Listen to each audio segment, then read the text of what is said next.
Good morning, everyone. So I'm a little bit out of my element because I'm used to singing on stage and having the music behind me. So it's a little different today, but I'm really happy to be here to share my story. So about 2/3 of the way through my treatment last year, I started a blog.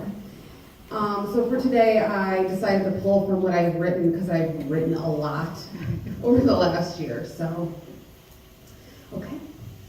Up until 2016, I've never had a major health issue in my life. Sure, when I was younger, I had many ear infections, strep throat a bunch of times, and was easily affected by the hot summer heat.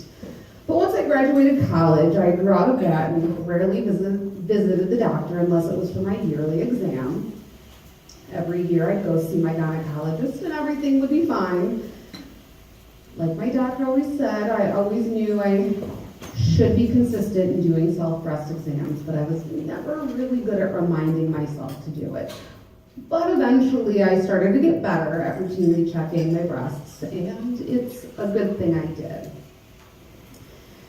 In 2016, I found a lump and went to the doctor. Eventually, I went through all the tests, had the mammogram, had the biopsy, and that's when I was diagnosed with breast cancer in August of 2016. And clearly I was stunned and at a loss for words. It is common knowledge that cancer exists and it has affected my friends and family, but there's nothing like the feeling of knowing that it has invaded your own body. Before this moment, cancer was not something I ever really thought I'd have to deal with. Plus, the statistics were in my favor. I'm in my 30s, no immediate family history of breast cancer, and I was in good health. Sure, I thought about it, but that could never happen to me was always the afterthought. Then it was really happening. I was devastated and scared. When you're faced with your mortality, you find yourself in a whole new reality. It really changes you. You see things differently, are more aware, and suddenly I was becoming aware of what the word mortality really meant.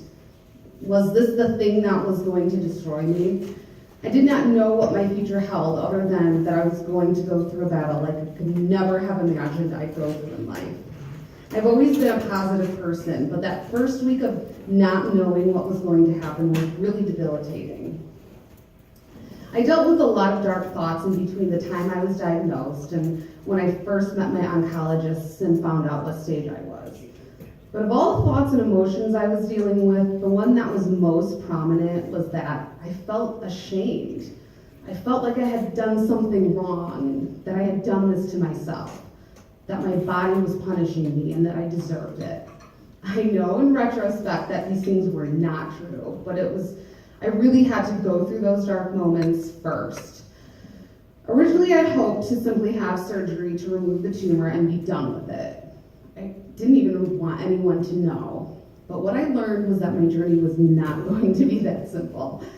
I was relieved to find out that my cancer was in an early stage. However, being HER2 positive and ER positive, my treatment plan then included chemotherapy, surgery, and then radiation over the course of the whole year.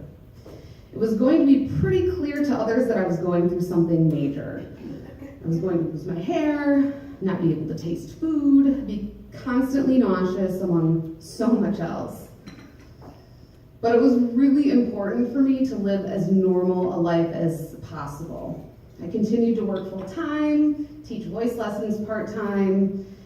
It was very difficult, but I'm really thankful that I was able to do those things. It really helped me keep my mind on something other than the fact that I had cancer and was having chemo every 3 weeks. What I also learned in those first moments, days, and weeks was that I had to let myself be upset. I had to go through those emotions of being afraid of what would happen to me and angry that I was having to go through it. Clearly, I had a right to be upset. But one thing I would not let myself do was pity myself. Yes, this happened. There was really no reason for it to happen, but it happened.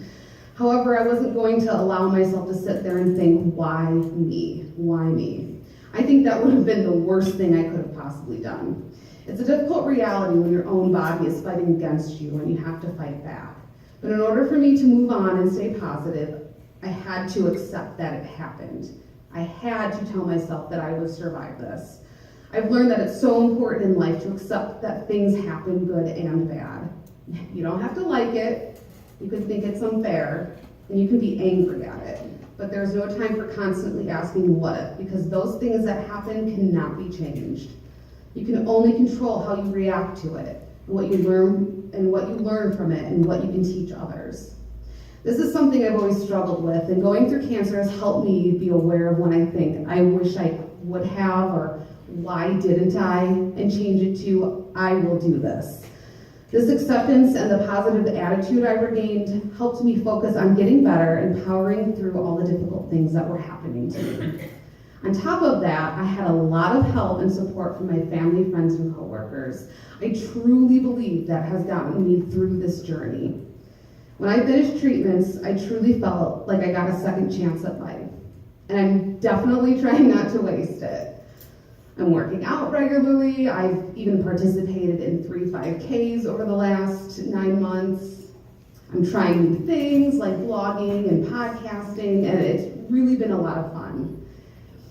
And if you are a patron of Stage 212, you will see me on stage this summer in Joseph in the Amazing Technicolor Dreamcoat. I'm really excited about it. It's been like 2 years since I've actually performed on stage. At 212, I've been music directing a lot, so I'm really excited to be back. The fact that I had cancer is now a part of my story. It will always affect me in some way, good or bad. In a lot of ways, I am thankful for my journey, as difficult and scary as it was. The fact that I was going to lose all my hair was tough, but it ended up being one of the most freeing moments in my life when I shaved it off before it all fell out. Hair doesn't define me, and neither does cancer. They are just a small part of my life. I now appreciate life so much more. I make sure to do things that I enjoy. I make sure to take a breath when I get upset and not sweat the small stuff in life. I remind myself to always be kind to others, and I try to remind myself what is truly important in life. This was my main purpose in starting my blog last year and sharing my story. I wanted people to take a moment and remind themselves what is important, to know that there is a way to make it through the truly dark times and to overcome obstacles in life. I wanted people to remember to take care of themselves and be kind and patient to others. We all know that cancer sucks, but we can thrive in spite of it. I just want to take a moment to thank my mother and my mother-in-law, who is here. I truly received so much support and love from them, and it truly just helped me get through everything. And I want to thank, I went to Northwestern Hospital for most of my treatment, but I also went to Illinois Cancer Care for some of my treatment as well. And I want to thank both places for the wonderful treatment I received. I'm so happy that I was able to receive the care I did. And thank you all for listening to me speak today.